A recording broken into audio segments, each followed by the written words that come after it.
joining you here on the traditional territory of Treaty 6, and also acknowledging the Métis people of Alberta, who we know share a very deep connection with this land.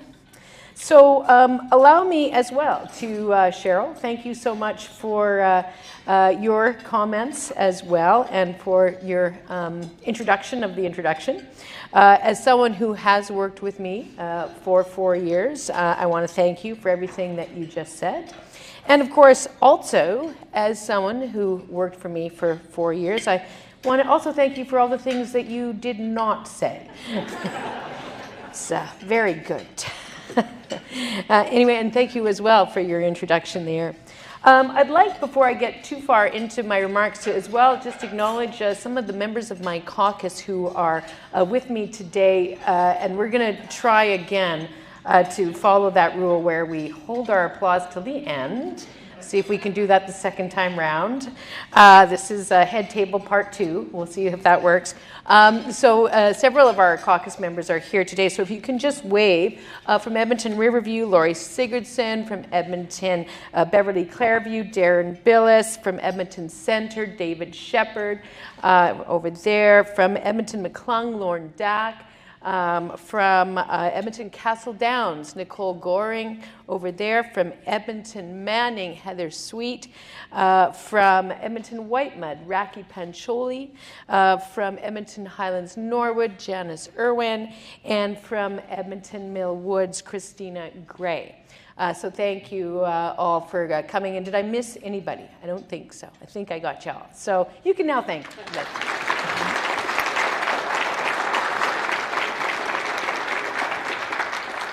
I'd also like to thank the Edmonton Chamber of Commerce for having me here to speak today. Your work and your advocacy really has made such a difference in this city over such a long time. And Jeff, I know that your entire executive team has been standing up for business, facing some very serious struggles, as you outlined, and putting forward practical ideas for the future. So it's such a pleasure for all of us, and me as well, to join you on behalf of Alberta's NDP to talk just a little bit about our province and our vision for our future. It's been a little bit more than a year since we last spoke, and I have to say it is incredibly good to be back in person on such a fine, fine sunny day. The sun is shining, the smell of spring is in the air, which, as most Edmontonians know, is actually the smell of fresh asphalt and pothole filler. But you know what? I don't mind, because to me this really is, this start of the construction season is just a sign of renewed activity and renewed commerce. It forms one part of Edmonton's greater hustle and bustle, the movement of good people working hard to rise and to recover from hard times by being humble, hardworking, headstrong. We are the folks who don't just have big ideas, we have the determination to get the job done. I know it, you know it, and when they come off the ice tonight, sad and disappointed, the Colorado Avalanche, they'll know it too.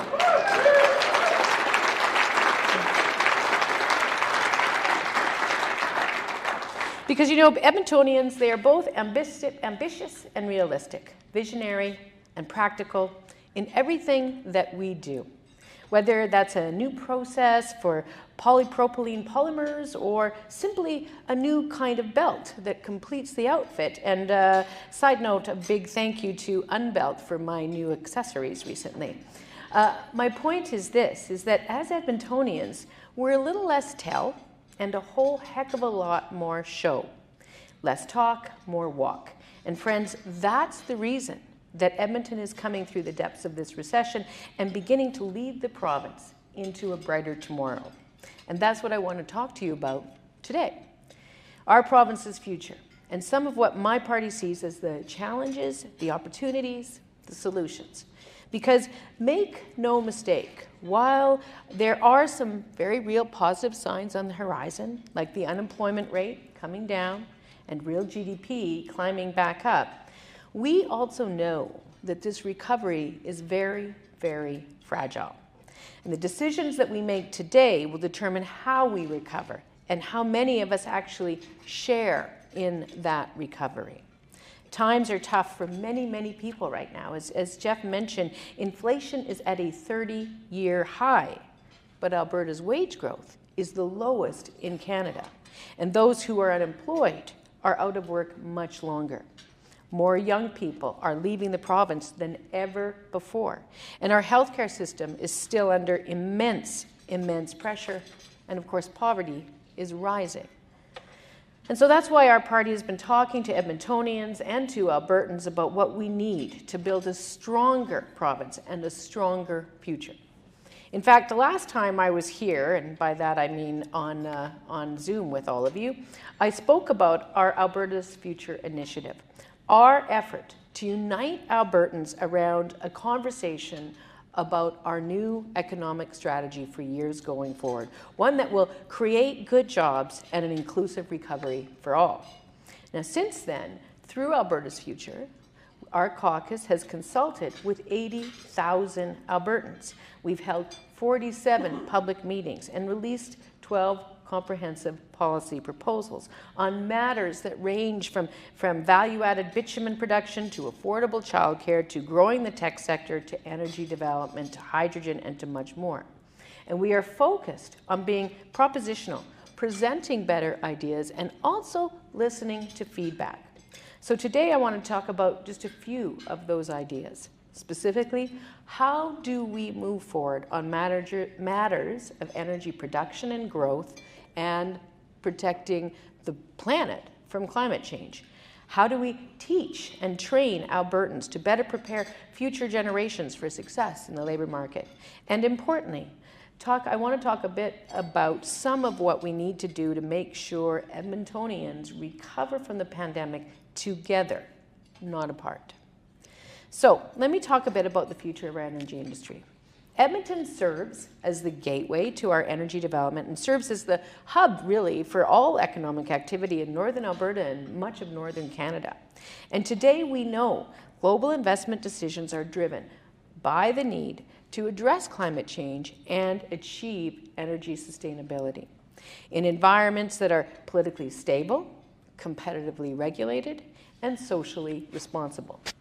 So as the home of Canada's largest hydrocarbon processing region and the largest reserve of non-renewable resources, how we address these issues will impact the lives of hundreds of thousands of Albertans, not just in oil and gas, but quite frankly, right across our economy. And I believe that it is our responsibility as Albertans, as the Canadians who act as the stewards and the developers of much of this country's natural resources, it is our responsibility to lead on preventing climate change while meeting the global demand for sustainable energy. And here's the thing, we cannot, and this is absolutely critical, we cannot pit those two objectives against one another. We have to do both or we will fail on both. So that is honestly the path to real and long-term diversification, not only in the oil and gas sector, but across the economy as a whole. And it doesn't happen overnight. In fact, we're just beginning to see some projects coming online that were approved under our former government. For instance, very soon Alberta will be home to the largest solar project in Canada, the Travers project near Vulcan, the size of about 1,600 football fields. A project that, by the way, is providing all of the power for Amazon Web Services Calgary data center. Side note, again, as you know, anything Calgary gets, Edmonton should have at least 2 of. So I strongly encourage any Amazon folks here today, I think it's Taylor, I'm looking at you, wherever you are, to look at Edmonton for the next expansion. We have IKEA operating a 55-turbine wind farm near Drumheller, and there are more petrochemical projects underway in the industrial heartland than ever before. And next year, as Cheryl mentioned, we will turn the taps on the first new oil pipeline to Tidewater in more than 50 years.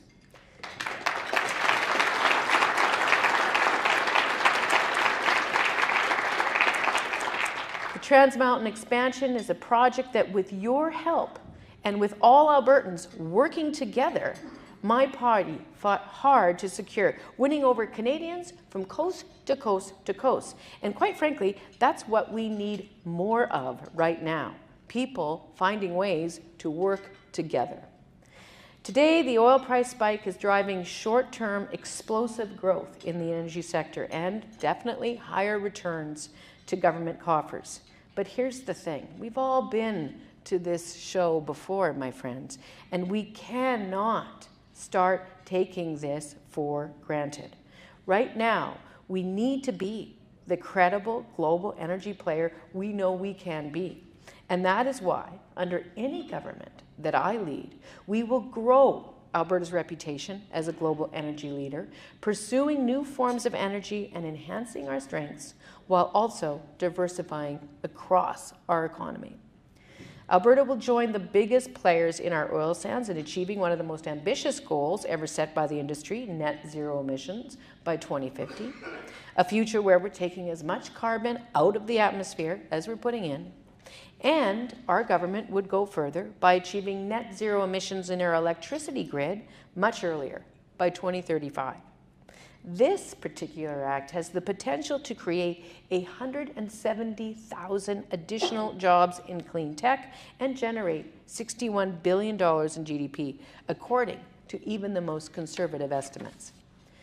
Now, my party will also leverage our province's large inventory of natural gas, well-qualified workers, and existing energy infrastructure to trigger growth, or to, I guess, accelerate the growth that, quite frankly, has already been triggered in a potential $100 billion annual industry, and here I'm talking about hydrogen development and export. Our official opposition was so proud to release our white paper on hydrogen policy in the fall of 2020, with some of our ideas for accelerating the industry's growth. Since then, we've seen this government take some early steps, and of course we've been even more excited to watch the progress being made by Albertans across our communities working together, including folks here coming together under the Edmonton Region Hydrogen Hub. Under any government, again, that the NDP forms, we will work with all partners to be strategic and to attract even more projects and help get existing hydrogen projects off the ground faster. Racing to those export markets where we have to make sure we get there pretty quick if we're going to have our foot in them, to be one of those first global suppliers of this energy source, competing seriously and strategically with Germany, Australia, and the US. Not just blue, but also ultimately with renewable green hydrogen too. Now, as evidenced by this city's hosting of the Canadian Hydrogen Convention last month and the International Hydrogen and Fuel Cell event taking place this week, it is already clear that Albertans are leading the way. And I promise you, if Albertans ultimately next fall or spring, or this fall, or I don't know, next week, God knows, whatever, choose change, we will not slow down on this work. We will actually do everything we can to speed it up. We'll create a new framework as well to do other things. We will create a framework to turn abandoned oil and gas wells into geothermal wells, creating jobs using our natural drilling expertise. We'll scrape the bottom of every single barrel, making carbon fiber out of our bitumen and getting more value out of the resources we all own. And we'll resume our rightful place as North America's continental leader in renewable energy investment. Folks, my strategy is really quite simple. More jobs, lower emissions, more energy, lower costs. Alberta is a world leader in all forms of energy, and we must simply do the work to show it. Now, at the same time, we're going to focus on continuing to diversify into new industries altogether. Edmonton is home to hundreds of tech startups, small business incubators, research accelerators, artificial intelligence labs, and video game companies, to name a few. But while Edmonton is seeing the benefits of a global tech boom, as is Alberta, investment in Alberta still pales in comparison to many other centres in the rest of Canada. So last year, you know, it was great news. Alberta broke its own record with $561 million in venture capital investment. Great. But here's the thing. In Quebec, they had $2.8 billion in venture capital investment. BC, $2.9 billion. Ontario, $7.4 billion. More than 10 times what we got.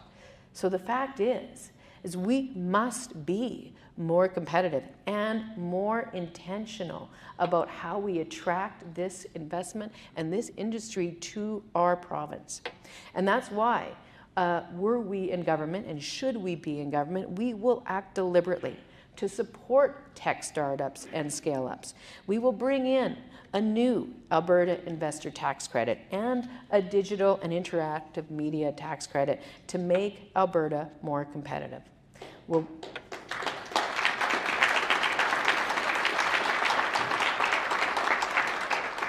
work with big telecoms, with telecoms big and small, to expand high-speed internet across Alberta, connecting every corner of the province.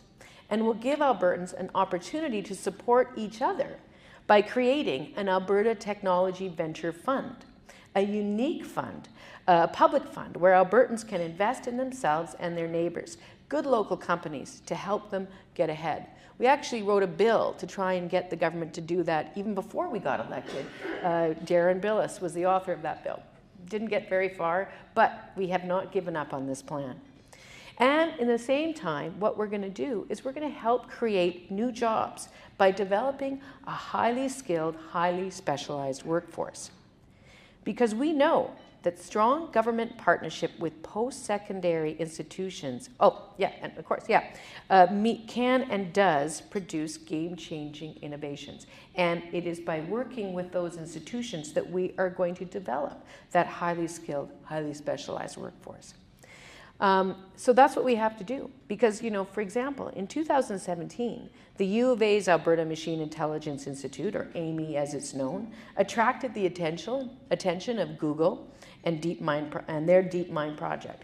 Today, their AI can literally predict rain patterns with 90% accuracy. It can diagnose vision loss in patients before it happens. And if given legs, it is actually now capable of teaching itself to walk, which, as someone who actually remembers the Terminator movies, first off, it was still a bit iffy for me, but whatever, apparently it's going to make us money, so carry on. But more to the point, I say all this because it underscores how important it is to recognize our higher institutions as engines of innovation and growth. Not just at the U of A, but also Grant MacEwan, NAIT, Northwest Concordia, King's, and more. Yet today, those institutions are seeing destructive cuts unlike anything they've seen in generations. And they're going to have serious consequences for years to come if we don't stop it. Over $700 million taken out of the system, leading not only to the shuttering of programs and the loss of R&D, but also to the loss of our young people. We're seeing the first net out migration of 18 to 24-year-olds in Alberta since 1988. This is not a good thing, my friends, especially at a time when we are short in so many high-demand occupations. For instance, we need business managers, carpenters, IT analysts, mechanics, computer programmers, heavy equipment operators, nurses, graphic designers, and bartenders. Okay, demand for that last one probably has risen suspiciously in sync with the playoffs, but you get my point. The fact is, Edmonton has major opportunities, but these opportunities only come from building the workforce we need for today and attracting the workforce that we need for today, and also planning that for what we need tomorrow. And that's why, under our plan, we'll improve funding to post-secondaries and bring back stability to the post-secondary system. We will not cut hundreds of millions of dollars and then add $5 million and throw ourselves a press conference party calling it a win.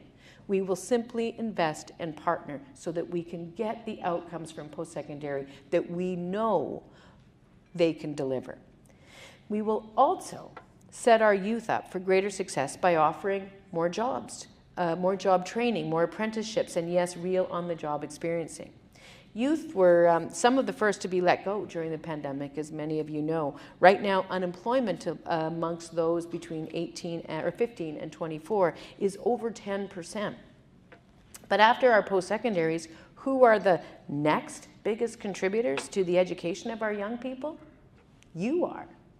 Employers play an integral role in growing the skills of our young people, often investing serious dollars in their professional development. Our party recognizes that, which is why today I am pleased to make another commitment to you.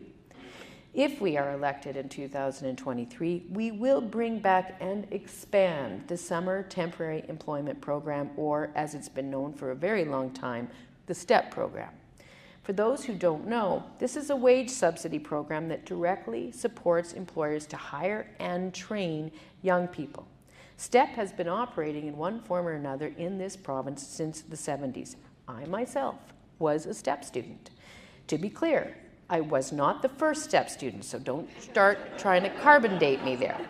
But my point is, STEP has successfully operated for decades in this province because it's easy to understand, it's simple to apply, and the money arrives on time when you need it. If it had one pitfall, it's that it was often oversubscribed. But we can also fix that. Our party promises to bring STEP back and quadruple its impact. Under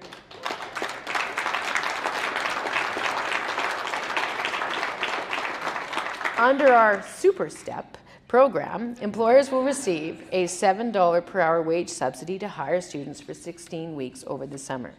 Now, we actually sat down before we developed this and we asked the Canadian Federation of Independent Business to crunch some numbers for us as we were working out the details of this proposal. And I want to thank the CFIB for working with us on it. And according to their data, 64% of small businesses haven't recovered to their normal sales and 60% still have pandemic debt. And 4 in 5 are having trouble finding staff. So this is where Super STEP comes in. It isn't the silver bullet solution, we get that, but I do believe it will help significantly. And we anticipate that this expansion would support the hiring of more than 12,000 young people.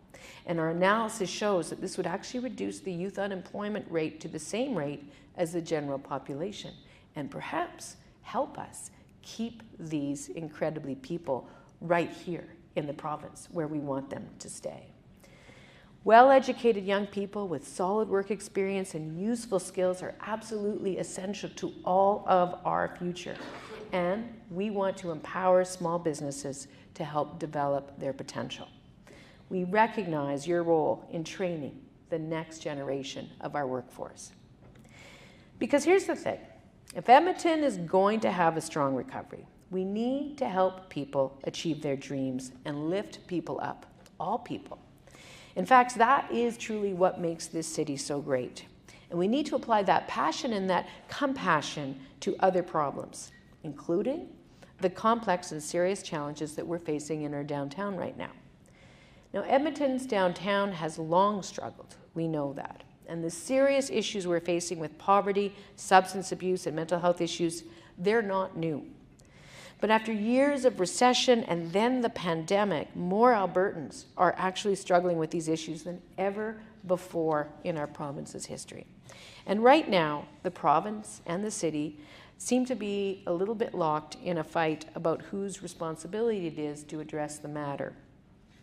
Who's doing what? Here's what I know, though. I'm just going to speak from the provincial perspective. The current provincial government has cut affordable housing, rental supplements, income support, supervised consumption, and shelter funding, while at the same time drastically reducing financial transfers to the city in many other areas, including policing. These things are just facts. So what we are seeing right now is a long-known economic truism, which is when inequality rises, it creates a drag on our whole society and our economy. Like, everybody pays the price for that. And often the first place where we start paying that, or where we start paying that price, where we see the impact of that growing inequality, it's in our downtown cores, not just in Edmonton, but all over the world. And the fact is, there are many reasons to address these kinds of chronic issues. All of them are good ones. We want people to have a path out of poverty and addiction. We want small business owners to have thriving and growing businesses that their customers enjoy visiting. We want people to feel safe and to not have to worry about violence when they're walking to work or going to see the hockey game or just living their lives. Inequality hurts all people. It hurts residents, it hurts businesses, and it hurts those who are suffering from a variety of different types of economic oppression, which is why any government that I lead will focus on collaboration, not confrontation. Collaboration with the city, with the social work community, with police, and with you, business leaders, and the Chamber of Commerce directly. We will work with the city to address housing and support better policing, while also preventing inequality from growing and actually focusing and doing the hard but pretty simple work of reducing it. These are not quick fixes, but they can be acted on if we have a government with the political will to do so. Edmonton is a wonderful place. This city has a one-of-a-kind group of community builders who can run a community league, start a sports club, coach soccer, fundraise for Ukraine, and sometimes do all four, sometimes even in the same day. That kind of connectedness is who we are, and it's why our city punches above our weight, and why I know we can do more to take care of each other. Our downtown, it has thriving businesses, exciting restaurants, a world-class arena, and access to the most beautiful river valley in Canada. And we have an opportunity to grow this city into a major tourism destination, hosting the biggest festivals in Canada and drawing the biggest performers from around the world. Heck, you know, we thought the playoffs are crazy. Just wait until Garth Brooks hits the stage. You know, this whole city ain't going down till the sun comes up, as they say.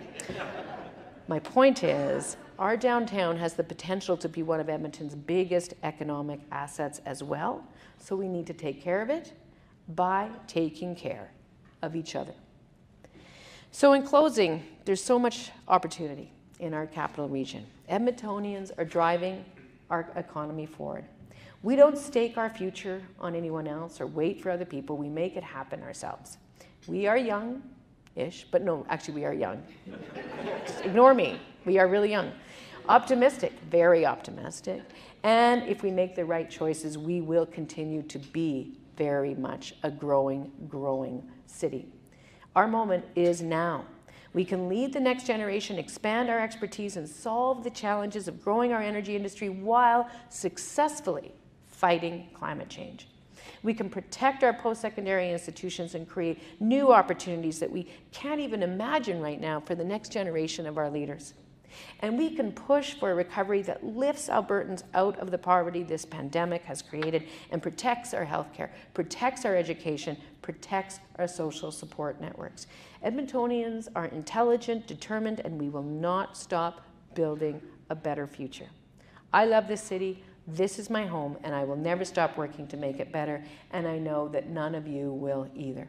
Thank you so much for taking the time to invite my team and to listen to me, and I look forward to having a good conversation with you all. Thank you. Thank you so much for watching, and to learn more, check out albertasfuture.ca.